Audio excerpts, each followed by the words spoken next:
আমরা যে হোটেলটা এসে মানালিতে উঠেছি, এত বিউটিফুল একটা হোটেল, সামনে দিয়ে বিয়াস নদী অদ্ভুতভাবে বয়ে গেছে, তার আওয়াজ সারাক্ষণ কলকল ধ্বনিতে আমাদের মাতিয়ে রেখেছে। আর হোটেলটাও বিউটিফুল, সামনে বিরাট বারান্দা, দূরে পাহাড়, সামনে পাইনের বন, তার পাড় দিয়ে বিয়াস নদী কীরকম আওয়াজ করে বয়ে যাচ্ছে। আপনাদের একটু আওয়াজটা শোনাই, খুব ভালো লাগবে।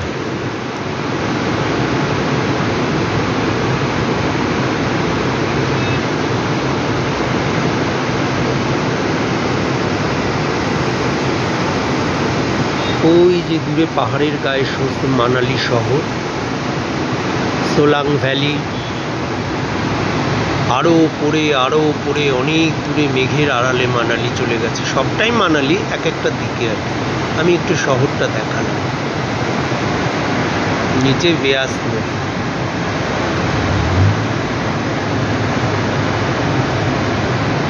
কি তার আওয়াজ বিয়াসের!